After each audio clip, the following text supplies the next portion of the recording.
Hello everyone, स्वागत है सभी लोगों का। और अभी तक हम लोग मैथ्स में कई सारे टॉपिक पढ़ चुके हैं। हम लोगों ने नंबर सिस्टम, संख्या प्रणाली से शुरू किया था। उसके बाद विभाजिता के नियम पढ़े थे। संख्या प्रणाली में परिमेय अपरिमेय को थोड़ा बहुत समझा था। उसके बाद हम लोगों ने वर्ग, वर्गमूल, घन, घनमूल, फिर उसके बाद जोड़, घटाव, गुणा, भाग में जो प्लस माइनस में बच्चे गलती करते हैं उसके बारे में देखा। एलसीएम, एचसीएफ देखा। फिर बोर्डमास पर सवाल किए। अब हम लोग घात और घातांक, जिसको कि घात करनी, ठीक है ना, जो बेस, पावर, एक्सपोनेंट, ये टर्म्स आपने सुने होंगे, उसी के बारे में हम लोग पढ़ने जा रहे हैं। तो चैप्टर के नाम अलग अलग हो सकते हैं, लेकिन मकसद एक ही होता है कि हम लोग बेस, पावर, 5 की पावर 4, 10 की पावर 15 और बहुत सारे इसमें कैलकुलेशन, बहुत सारे फॉर्मूले, बहुत सारे नियम होते हैं, वो सब कुछ पढ़ेंगे। यहां से अब आपकी जो कैलकुलेशन वाले पार्ट है ना, वो शुरू हो जाएगी। कहने का मतलब ये है कि यहाँ से सवाल जो है थोड़े से डिफिकल्ट टाइप के हो जाएंगे। थोड़े से आपको काफ़ी चीज़ें सोचनी होगी। आपको बोर्ड मास भी लगाना होगा। आपको ज़रूरत पड़ने पर लसा मसा भी लगाना होगा। माइनस प्लस माइनस का भी बहुत अच्छे से ध्यान रखना होगा, ठीक है ना। तो इसीलिए ज़रूरी है कि पीछे की चीज़ें एक बार आप लोग अच्छे से रिवाइज कर लें। मैं जब ये पढ़ाऊंगा तो इसमें बहुत सारे क्वेश्चंस करवाऊंगा। कम से कम मैं 40-50 क्वेश्चन तो करवाऊंगा ही घात और घातांक के ऊपर। और उसके बाद मैं बीज गणित पढ़ाऊंगा। और बीज गणित, घात, घातांक को एक साथ लेते हुए फिर वहां पे भी बहुत अच्छे अच्छे सवाल बनते हैं। तो आपकी एक प्रकार से अब मतलब मेन पढ़ाई अब समझो तो शुरू हो गई है।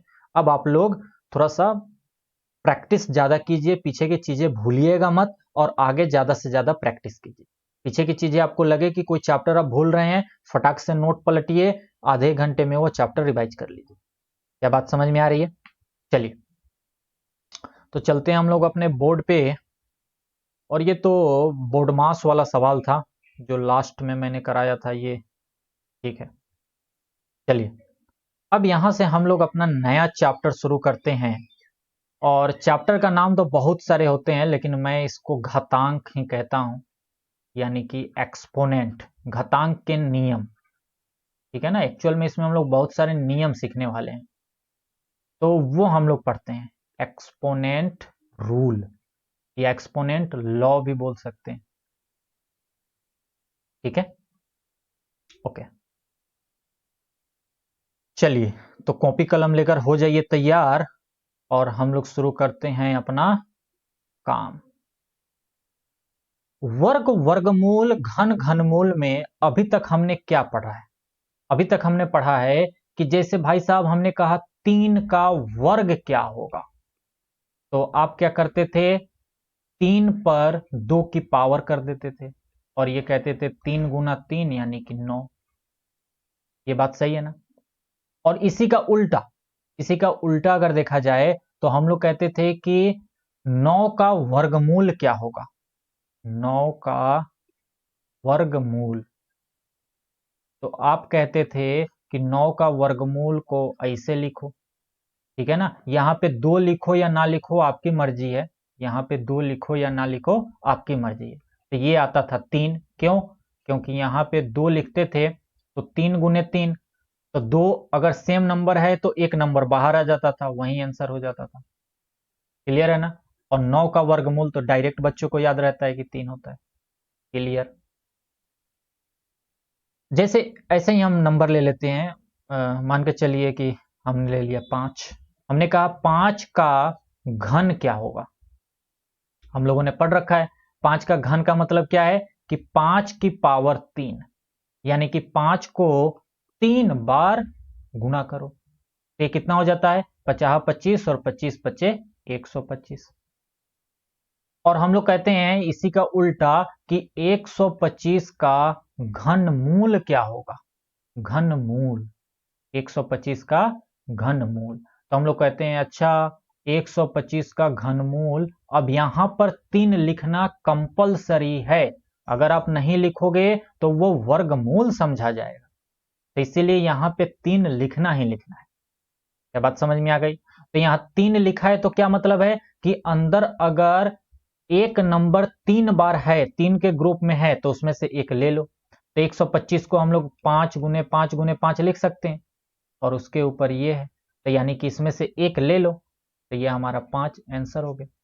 और डायरेक्ट भी याद होता है कि 125 का घनमूल 5 होता है, ठीक है ना। तो कहने का मतलब ये है कि ये बात तो हम लोग जानते हैं कि अगर पावर 2 हो, हम क्या बोलते हैं इसको, 3 की पावर 2, 5 की पावर 3। तो अगर पावर 2 हो तो वर्ग बोलेंगे, पावर 3 हो तो घन बोलेंगे। क्या इतनी बात सभी लोगों को समझ में आ रही है? सभी लोगों को बात समझ में आ रही है? ओके। लेकिन अब बात यह है कि अगर पावर 4 हो, 5 हो, 10 हो, 50 हो, 100 हो, या बटा में कुछ हो, जैसे 1/4 हो, 3/4 हो, 6/5 हो, कहने का मतलब कुछ भी हो सकता है। तो मान के चलिए हम कोई एक नंबर लेते हैं, कोई भी रैंडम नंबर a, और हमने कहा कि ये a की पावर n है। क्या है? a की पावर n। a एक नंबर है और उसकी पावर n है। तो इसको पढ़ते कैसे हैं, पहले तो ये समझो। यहां पे कुछ बातें समझ लो। हम लोग यहां a को आधार कहेंगे, क्योंकि ये नीचे है ना। तो a को आधार इंग्लिश में कहते हैं बेस। क्या कहते हैं? बेस। तो a को हम लोग आधार कहते हैं। ओके भैया। n को क्या कहते हैं? तो n को हम लोग घातांक यानी कि एक्सपोनेंट कहते हैं, या घात पावर कहते हैं। दोनों नाम चलते हैं। तो n को या तो घातांक बोल दो, यानी कि एक्सपोनेंट,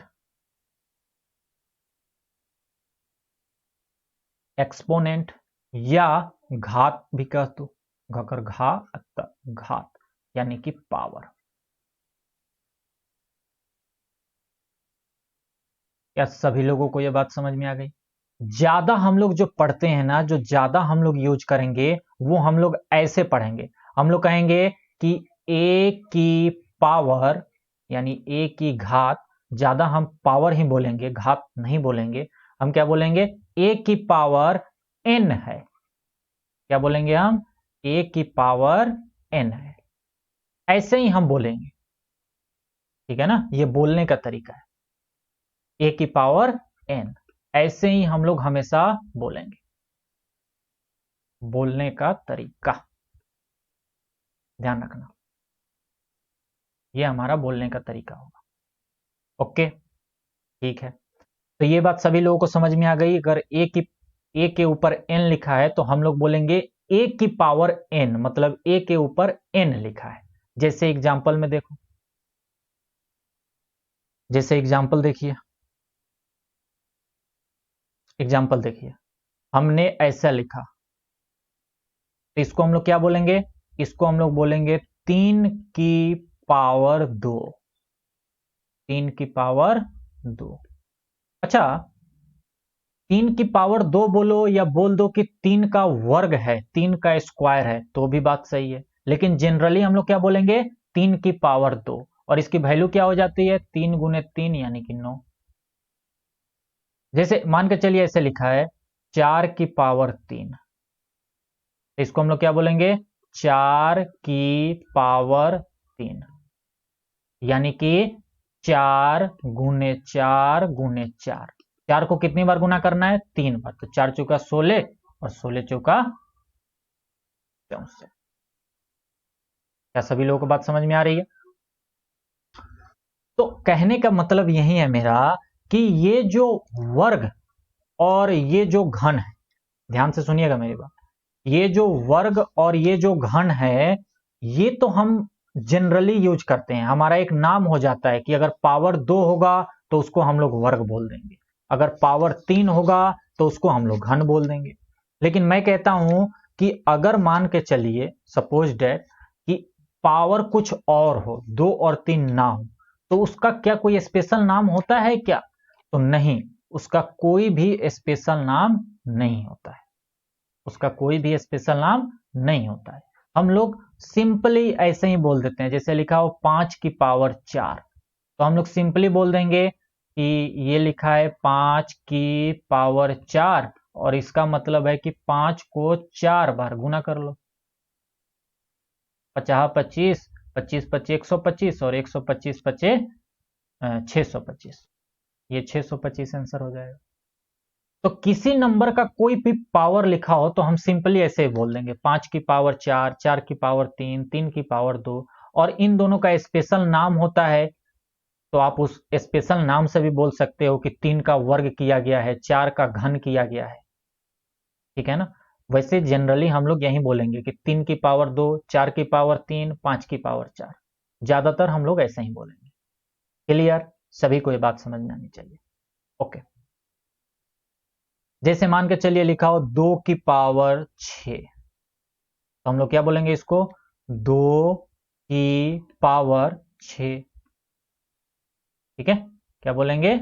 2 की पावर 6, यानी कि 2 को 6 बार गुना करो। 1 2 3 4 5 6, और जो आए वो लिख दो। 2 दूनी 4 दूनी 8, 8 दूनी 16, दूनी 32 और 32 दूनी 64। ये मतलब होता है और ये पढ़ने का तरीका होता है। चलिए, ये बात सभी लोग समझ गए होंगे। अगर लिखा हो 10 की पावर 5, इसका मतलब क्या है? इसका मतलब है कि 10 की पावर 5, ये पढ़ेंगे ऐसे, और इसका मतलब है कि 10 को 5 बार गुना करो। 3 4 5, तो कितना आ जाएगा? 150। क्लियर है ना? तो इस तरीके से हमारा पढ़ने का तरीका होगा और इस तरीके से हमारा लिखने का भी तरीका होगा। ये बात सभी को समझ में आ गई होगी। चलिए अब आगे चलते हैं। अच्छा, अब यहां पे एक और जरूरी बात समझिए। हम लोग जो वर्गमूल और घनमूल लिखते हैं ना, जैसे हम लोग क्या लिखते हैं? हम लोग ऐसे लिखते हैं 9 का वर्गमूल, 9 का वर्गमूल। तो इसको हम लोग कैसे लिखेंगे भैया? ये लिखेंगे 9 और इसके ऊपर ऐसे कर देंगे, ठीक है ना। या यहां पे 2 भी लिख सकते हो, आपकी मर्जी है। तो ये वास्तव में जानते हो क्या होता है? ये वास्तव में होता है 9 की पावर 1/2, 9 की पावर 1/2, जिसका आंसर आता है 3। अभी मैं ये समझाऊंगा कि क्यों 3 आया, लेकिन हम लोग मतलब समझ लो कि पावर क्या होता है। कहने का मतलब कोई भी संख्या n हो, कोई भी संख्या n, और हम कहें कि n का वर्गमूल क्या होगा, कोई भी संख्या n हो और उसका वर्गमूल क्या होगा, तो यानी कि ये रहा उसका वर्गमूल, यानी कि, रुक जाइए 1 मिनट। देखिए आपको कितने प्यार से सारी चीजें समझाई जा रही हैं भाई। ये n और ये रहा, इस यहां पर 2 लिख सकते हैं, या n की पावर 1/2 लिख सकते हैं। ध्यान रखिएगा ये बात। ये हो गया किसी भी संख्या, कोई भी संख्या n है, 9 है, 25 है, कुछ भी है यार, उसका अगर वर्गमूल निकालना है तो उसकी पावर 1/2। क्या बात सभी लोगों को समझ में आ रही है ना? ओके।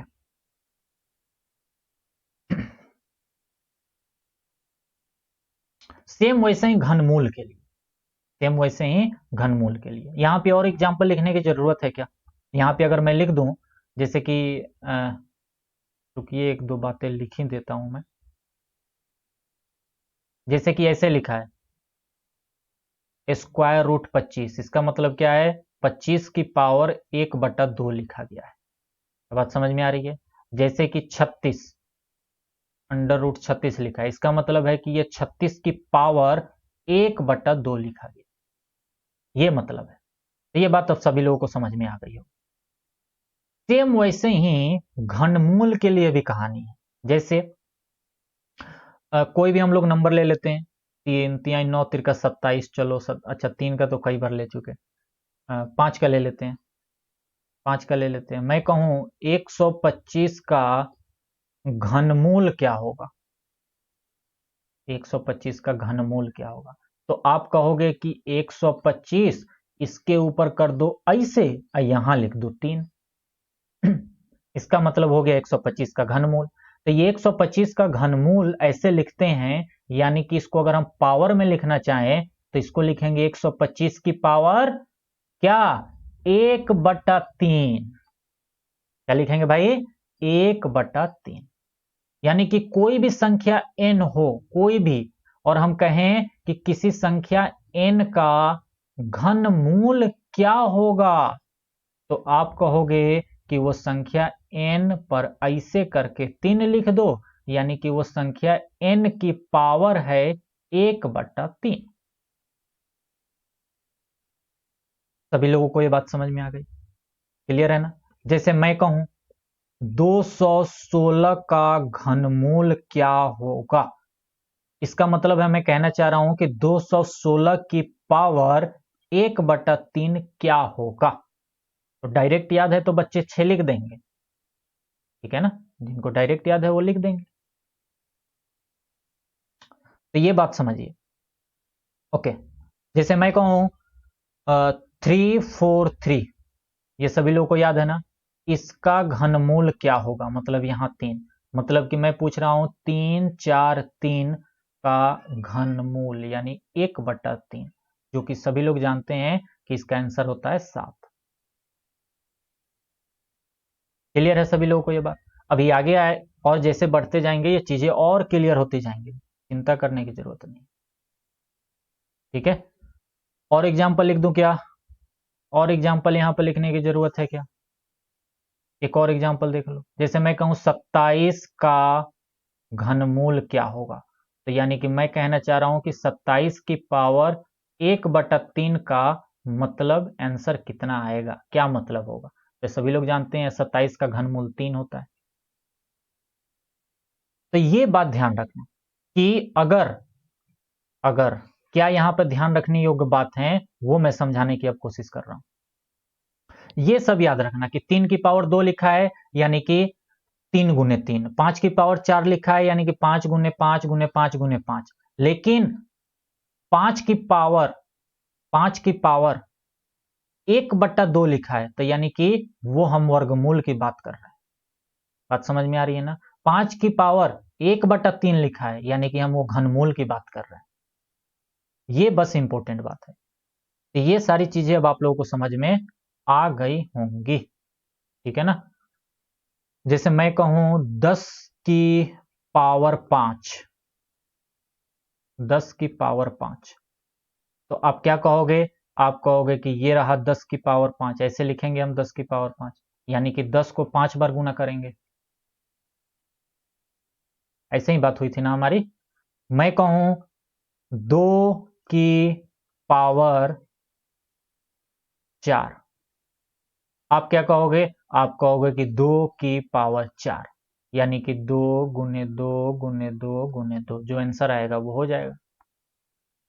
मैं कहूं 27 की पावर 1/3, 27 की पावर 1/3, यानी कि 27, ये 2 7 की पावर 1/3, यानी मैं कहना चाह रहा हूं कि 27 का घनमूल क्या होगा। ये सभी लोग जानते हैं, इसका आंसर 3 आ जाएगा। क्या बात समझ में आ रही है? मैं कहूं 9 की पावर 9 की पावर, संख्या 9 की पावर 1/2, कैसे लिखेंगे इसको? ये 9 और इसका पावर 1/2, तो यानी कि ये क्या है? ये वर्गमूल ही तो है, यानी कि 9 का हम वर्गमूल निकालना चाहते हैं, तो वर्गमूल हो जाएगा 3 आंसर। चाहो तो यहां 2 लिखो या ना लिखो, आपकी मर्जी। तो मुझे लगता है सबसे पहले तो यही बात समझ में आ जानी चाहिए कि किसी संख्या की पावर क्या होती है और उसका मतलब क्या होता है। क्या बात सभी की समझ में आ गई? इतने सारे एग्जाम्पल देने पर सबको समझ में आ गया ना कि अब अगर किसी की भी पावर कुछ आए तो उसको कैसे लिखेंगे, कैसे पढ़ेंगे, उसका क्या मतलब होगा। ये तीनों बातें समझ में आ गई होंगी। कोई भी नंबर हो यार, कुछ भी हो, कुछ भी, मैं कहूं, मैं ऐसे कह दूं कि ए, कोई संख्या ए है कि पावर एन, कोई संख्या ए है उसकी पावर एन है, तो कैसे लिखेंगे? ये ए और इसकी पावर एन। मैं कह दूं कोई संख्या ए है उसकी पावर 1/n है, क्या हो जाएगी, a की पावर 1/n, ये हो जाएगा। बस इतना लिखने आ गया। अब आगे चलते हैं, चलिए।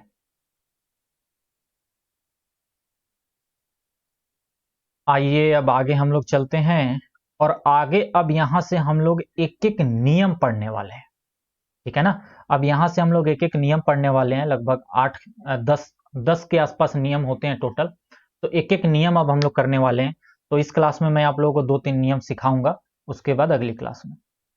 तो अब यहां से हम लोग एक्सपोनेंट के नियम शुरू करने जा रहे हैं, यानी एक्सपोनेंट लॉ करने जा रहे हैं। तो हम लोग सबसे पहले करेंगे नियम नंबर 1। 9वीं क्लास में ये बच्चे पढ़ चुके होते हैं, कई बार तो 8वीं क्लास में भी पढ़ चुके होते हैं, लेकिन कॉन्फिडेंस नहीं होता। नियम नंबर 1 क्या है? नियम नंबर 1, अगर लिखा है a की पावर m, मान के चलिए कोई संख्या a है, उसकी पावर m है, और ये कुल टोटल की पावर लिखा है n। कोई संख्या है, उसकी पावर m है, और फिर उसकी भी पावर n है, तो ये दोनों पावर जो हैं ये आपस में मल्टीप्लाई हो जाएंगे, मतलब m गुने n हो जाएगा, यानी mn। ऐसे भी लिख सकते हैं। अगर हम लोग जानते हैं कि हम उसके बीच में कोई साइन यहां नहीं देंगे तो वो गुना का ही साइन है। जैसे एग्जाम्पल देखिए, उदाहरण से समझिए इस बात को मैं क्या कहना चाह रहा हूं, उदाहरण से समझिएगा। एक मिनट, नीचे ही डाल दो।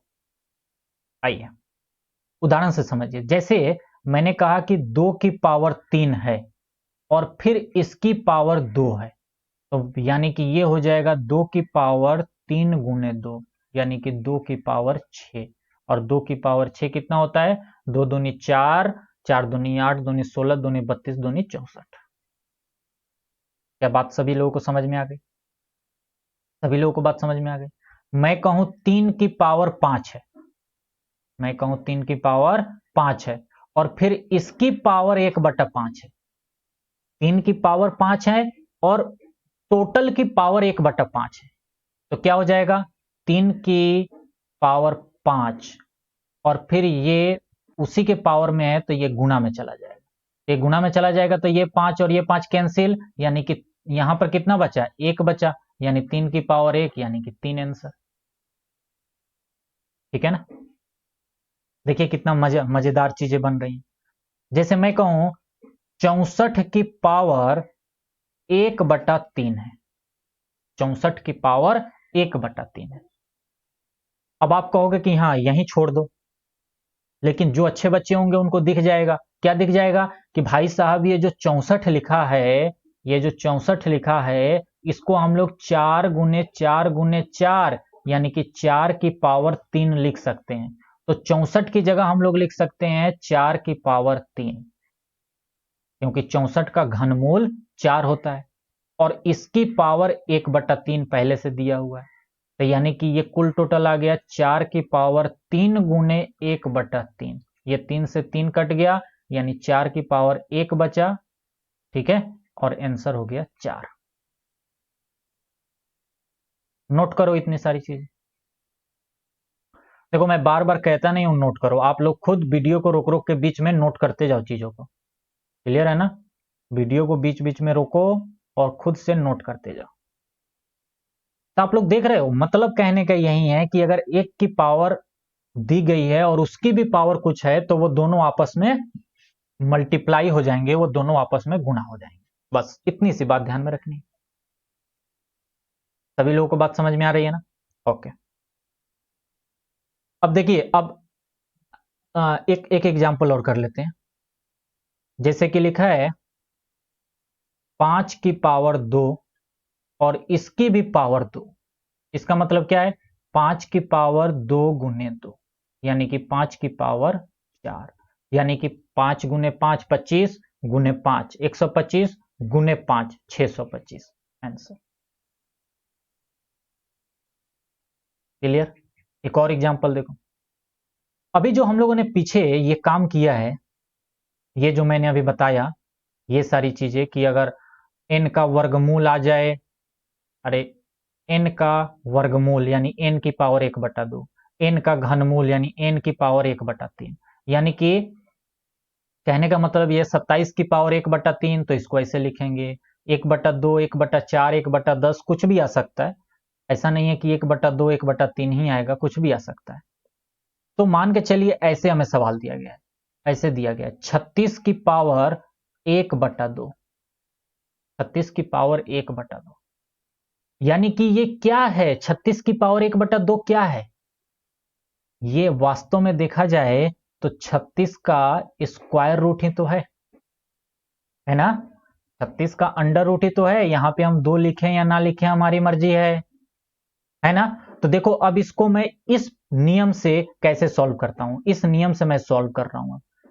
36 को हम लोग क्या लिख सकते हैं बताइए? 36 को हम 6 का स्क्वायर लिख सकते हैं। अरे 6 का स्क्वायर हम 36 लिख सकते हैं ना? तो हमने क्या किया, यहां लिख दिया 6 का स्क्वायर और इसकी कुल टोटल पावर डाल दी 1/2।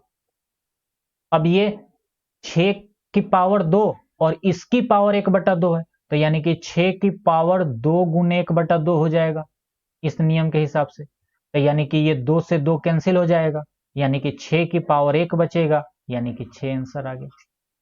तो अब आपको बात समझ में आ रही है कि क्यों 36 की पावर 1/2 करने पर 6 आता है? बात समझ में आ रही है ना कि अंडर रूट 36 करने पर क्यों 6 आता है? उसका लॉजिक अब आपको समझ में आ गया।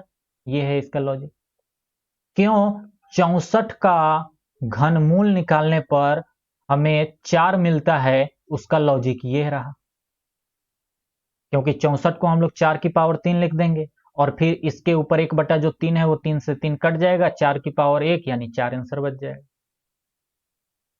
तो वो जो हमारा वर्गमूल और घनमूल हम लोग करते थे वो नियम नंबर 1 से ही सिद्ध हो रहे हैं, नियम नंबर 1 से ही हमारा प्रमाणित हो रहा है। सभी को ये बात समझ में आ गई होगी, क्लियर है? और एग्जाम्पल करा दूं क्या इस पे? बहुत सारे एग्जाम्पल कराए जा सकते हैं लेकिन अब बहुत हो गया, चलो एक और कर देते हैं। 27 की पावर 1/3, यानी कि ये क्या लिखा है? ये लिखा है 27 का क्यूब रूट घनमूल, बताओ क्या होगा? यही तो लिखा गया है। यानी कि 27 को हम लोग क्या लिख सकते हैं? 3 की पावर 3 और इसकी कुल टोटल पावर 1/3 है, यानी कि 3 की पावर 3 गुने 1/3। 3 से 3 कैंसिल हो जाएगा तो ऊपर सिर्फ 1 बच जाएगा, यानी कि 3 आंसर। ये है कुल टोटल खेल और कुछ नहीं। ओके, चलिए नियम नंबर 2 देखते हैं। नियम नंबर 2,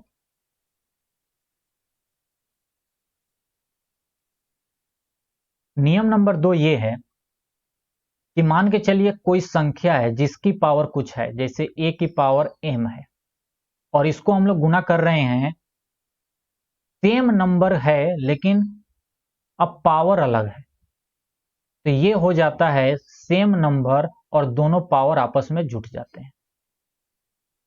कहने का मतलब ये है कि यहां पर आप देखिए तो नीचे वाला जो बेस है ना, ए को हम लोग बेस बोलते हैं और ऊपर वाले को पावर बोलते हैं। तो यहाँ पे जो बेस है, नीचे वाला बेस, यहाँ पे ए जो है, ए ही तो यहाँ पे बेस है, तो बेस जो है वो सेम है, एक समान है। तो अगर बेस एक समान रहता है, ध्यान रखना, अगर बेस समान है, जैसे कि यहां भी ए है यहां भी ए है, तो ऊपर की पावर आपस में जुड़ जाती हैं। जैसे एग्जाम्पल से समझिए, एग्जाम्पल से समझिए, जैसे लिखा है 2 की पावर 3 गुणे 2 की पावर 2, तो यहां भी 2 है और यहां भी 2 है, बेस बराबर है ना, तो यानी कि इसका आंसर हो जाएगा 2 की पावर 3 प्लस 2, यानी कि 2 की पावर 5, और जो आएगा आंसर वो लिख डालेंगे हम आगे। समझ में आ रही है ना बात? जैसे मैं लिखूं 5 की पावर 3 गुणे 5 की पावर 4, क्या हो जाएगा? ये हो जाएगा 5 की पावर 3 प्लस 4। क्यों? क्योंकि बेस एक समान है, यहां भी 5 है यहां भी 5 है, तो ऊपर के जो पावर हैं, अगर बेस बराबर है, नीचे का बेस जो नीचे होता है उसको बेस ही तो बोलते हैं, तो जो बेस है अगर वो बराबर है तो ऊपर की जो पावर है वो आपस में जुड़ जाएंगी, तो 5 की पावर 3 प्लस 4 हो जाएगा, यानी कि 5 की पावर 7 हो जाएगा। सभी लोगों को बात समझ में आ रही? आ रही है अच्छे से ना? जैसे मैं लिख दूं 6 की पावर 1/2 गुणे 6 की पावर 1/2। देखो क्या होगा, इसका आंसर क्या होगा? तो ये हो जाएगा, नीचे बेस बराबर है तो ये नीचे 6 हो गया, और ऊपर पावर भी यहां बराबर है। अब बराबर है चाहे कुछ भी है, बेस बराबर है ना, तो हम ऊपर को जोड़ देंगे। तो 1/2 और 1/2 आधा प्लस आधा 1 हो गया, यानी कि 6 की पावर 1, यानी 6 आंसर हो गया। मान के चलो यहां पे कुछ और होता, जैसे मैं कहना चाहता हूं यहां पर 6 की पावर 1/2 होता गुना 6 की पावर 3/4 होता, मान के चलो। तो क्या करते हैं हम, बेस बराबर है, नीचे 6 यहां भी नीचे 6, तो हम क्या करते हैं 6 की पावर, अब क्या आंसर हो जाएगा 1/2 प्लस 3/4। ये कुल टोटल कितना आ जाएगा, ये आ जाएगा 6 की पावर, यहां पे हम लोग ले लेंगे एलसीएम, लसा कर लेंगे, तो 2 दूनी 4 और 4 एकम 2 दूनी 4 और 4 एकम 1, तो ऊपर 3, यानी कि ये कुल टोटल आ जाएगा 6 की पावर 5/4 आंसर।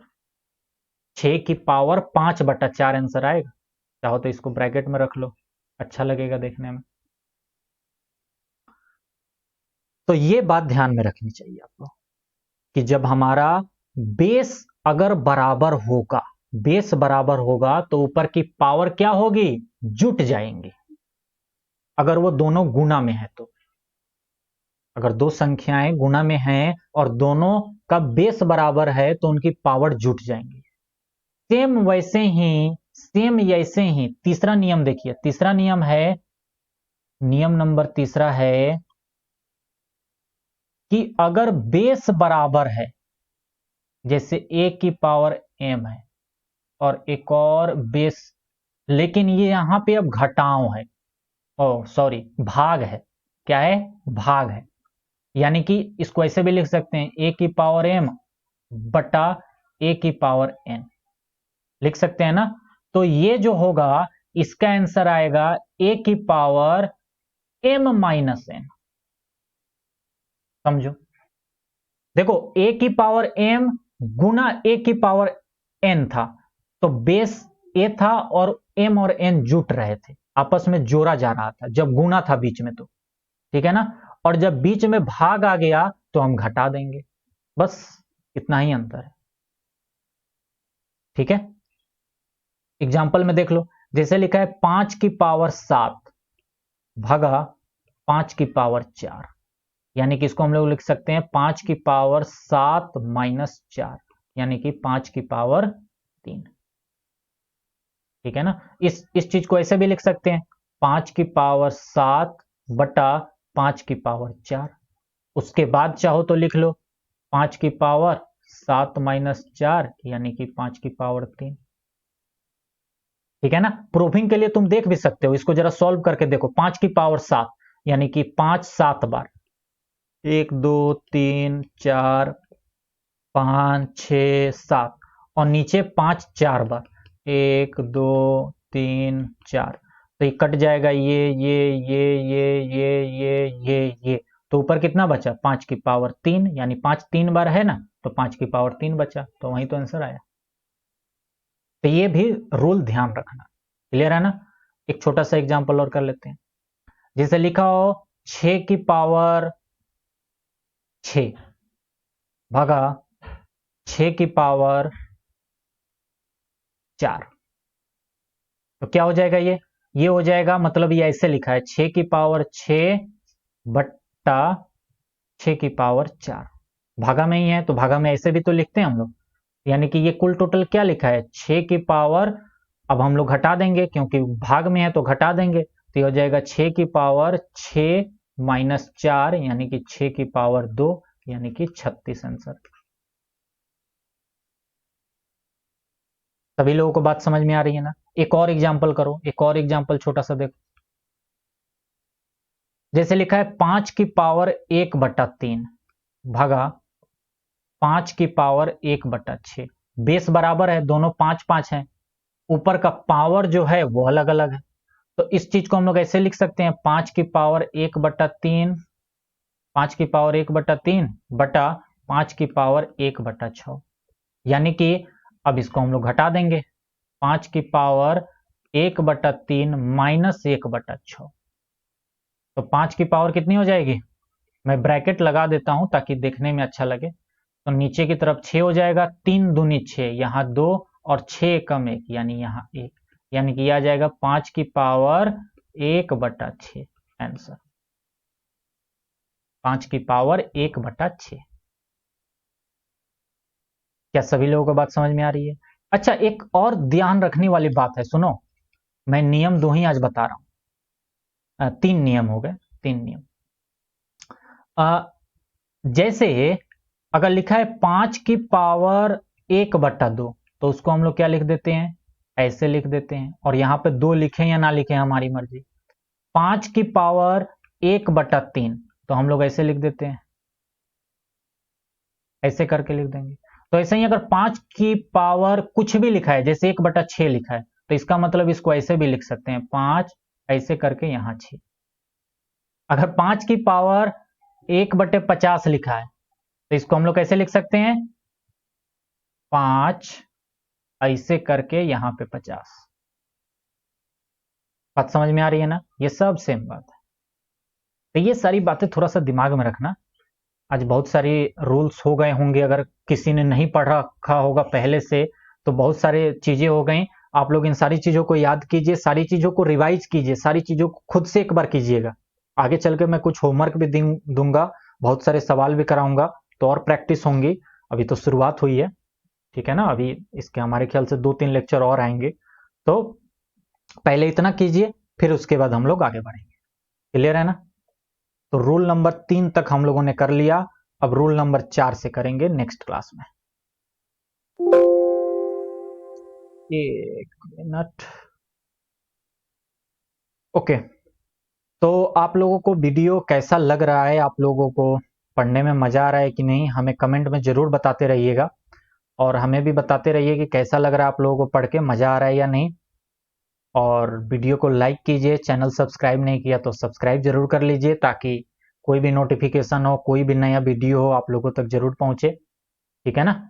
और अब हम लोग मिलते हैं नेक्स्ट क्लास में, तब तक इतनी सारी चीजें रिवाइज कीजिए। ओके, चलिए मिलते हैं नेक्स्ट क्लास में, बाय, जय हिंद।